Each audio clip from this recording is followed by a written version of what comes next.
La Chine en français. LCF. La Chine en français. Alors Alessandra, je vois que nous avons changé de place. Notre verre a changé de place. Parce qu'en fait, je me mets à la place du dégustateur car c'est ou de vous la qui allez être filmé dégustatrice. pendant la dégustation. Oh non, Donc je vous reste aussi. tout à fait Non, vous discret. aussi. Alors bon, déjà, comment est-ce qu'on doit déguster un vin, mon Moi, cher Alain? Moi, Qu'est-ce qu'on j'attends fait des indications, Oui. je bouge pas. Parce qu'on a ouvert la bouteille. Donc, on a ouvert un blanc, mais alors peut-être on peut déjà commencer par ce qu'on est en train de boire. Donc on le regarde. On le regarde déjà pour commencer. Moi, d'abord, j'ai senti le bouchon. Non, le bouchon, on sent pas. Non, il n'y a pas de D'accord. bouchon. Hein. Non, Ça, c'est mais- mauvais signe, sinon. Non, Oui, c'est mais un par mauvais signe. contre, quand tu... Ah, on appelle sentir ça- le bouchon. Sentir le Oui. bouchon, pardon. Non, c'est pas du vin bouchonné, évidemment. Mais pour moi, ça aide beaucoup quand on ouvre une bouteille de sentir le bouchon. Non, mais pour vous, c'est pas ça. Alors, on recommence, donc on le regarde. Et qu'est-ce qu'on en dit? Est-ce que ça parle vraiment, en fait, la vue sur un vin? Bien sûr. Et qu'est-ce Quand que vous, ça avez nous dit? quand vous avez un vin qui est d'une couleur qui vous attire, chatoyante, une couleur chatoyante, ça vous fait envie, non? C'est vrai. Là, vous avez une belle couleur, une belle brillance et quelques larmes, donc c'est l'alcool, mais... Quelques larmes. Ça veut dire quoi? C'est quand... Larmes, c'est des C'est petits ce qui descend, ridules, des d'accord, ridules quand on qui fait descendent, ça, voilà, et puis... que vous tournez Vous le le voyez, verre. chers Voilà. auditeurs, il y a des larmes, là, c'est ce qui descend dans le verre une fois qu'on le fait, qu'on l'appuie sur les parois du verre. D'accord. Je le dis à ma façon, Oui. excusez-moi. et donc, alors là, on le sent. Vous avez les arômes bas et les arômes hauts, théoriquement. Mais je ne suis pas un œnologue du tout. Hein, moi. D'accord.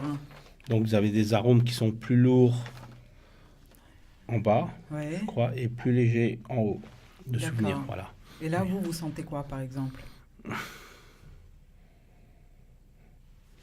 Du gamay. Là. D'accord. Mais parce que Gamay quand bien. on déguste, en général, on parle de fruits, d'autres, d'épices. Alors moi, dans mes notes, ce que ça dit, c'est qu'on peut... Allez-y, Attention, Romaric. est-ce que vous allez trouver tout ça? Il y a Allez-y. 3 familles d'arômes qui viennent... Alors, les arômes primaires qui viennent du cépage. Un vin réalisé avec du Gewürztraminer, exprime souvent des arômes de rose et de litchi. Je ne sais pas ce que vous sentez comme fleurs. Là, il n'y en a pas. Il n'y a pas de fleurs. Il y a Arômes pas de secondaires, ils nous viennent de la fermentation. Donc fermentation naturelle, totalement. Sans sulfite rajouté, Sans faut le levure. préciser.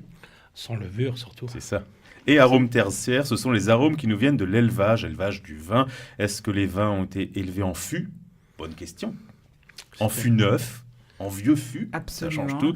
Donc ce sont, attention, hein, c'est Là, un c'est mot les- important, des arômes. Ces arômes sont dits empyreumatique. J'ai appris un mot aujourd'hui, c'est le côté grillé ou la vanille que l'on peut trouver dans les vins. D'accord. Ça vient du fût. Empyromatique. Oui. Mais alors là, par exemple, c'est un fût ancien ou neuf? Fût ancien. Fût ancien, d'accord. Ok. Et grande contenance. D'accord. Ça Combien change de quoi? litres? Vous avez moins les grands fûts, c'est 400 ou 600 litres. D'accord. Voilà. Et ça fait moins boisé, si vous voulez. Vous n'avez pas un thé au bois. Oui, parce que alors moi parfois j'achète des bouteilles, c'est marqué vieilli en fût de chêne. Et alors je trouve qu'on sent beaucoup. Alors je sais pas si c'est naturel, on sent beaucoup le fût, hein. Ouais, c'est Et ça. c'est pas très agréable. Non, on C'est sent mon que goût. c'est poussé, c'est pas naturel, justement. Là, c'est dans Là, c'est naturel. plus lissé comme goût. Voilà. Là, ça a été remis. Il y a une toute petite partie qui sont dans les petits fûts, donc dans les tonneaux. Voilà. Et réassemblé pour que ça soit bien souple. Et la différence par rapport à un fût pas ancien? Fût neuf, c'est que Fût neuf, vous avez une tisane de bois quand c'est mal fait. Vous avez un côté très asséchant. D'accord, donc c'est le bois qui donne plus de goût au vin? Tout à fait.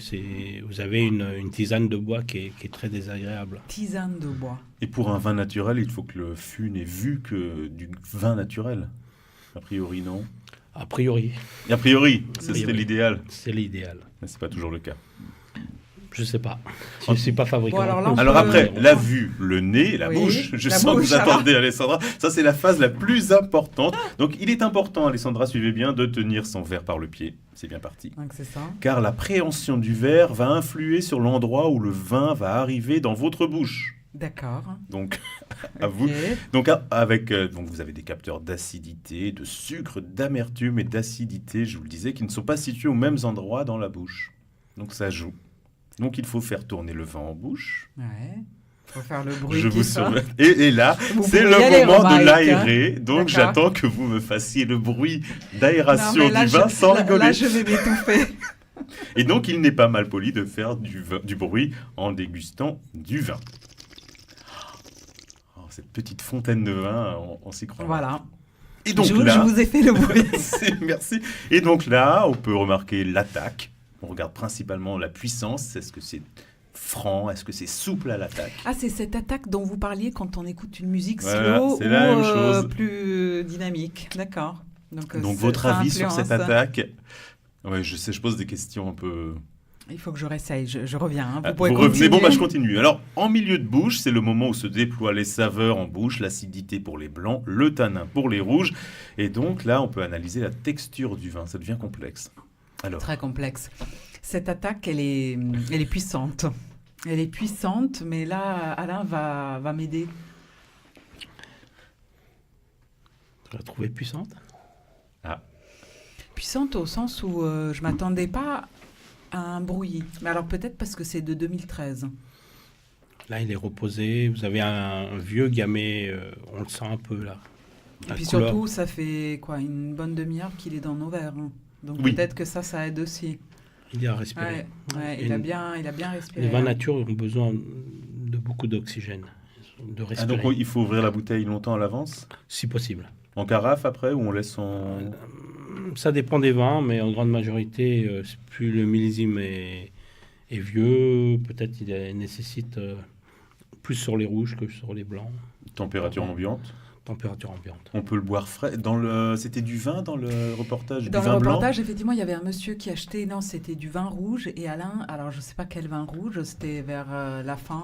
Vous C'était le vin conseillez qui de était le resté avec mettre au vous. frais. Et vous conseillez C'était possible en tout cas. aux clients de le mettre au frais. Alors, le bruit, parfois, on dit qu'il faut le mettre un peu au frais. Tout à fait, c'est possible. Et vous parliez de Grenache, je sais Non, plus. c'était Grenade. C'était une Grenade. cuvée, la cuvée Grenade D'accord. d'un Duras de macération. Et c'était un vin donc on pouvait On mettre peut également mettre au frais. Voilà. Parce qu'il faisait que 12 degrés et demi. Il a une légère pétillance. Là, il Donc, fait, donc, ce Renaissance bruit, il fait 12. 12. 12. Donc après l'attaque, le milieu de bouche, il reste la finale, c'est la saveur qui reste en bouche à la fin. Que nous reste-t-il?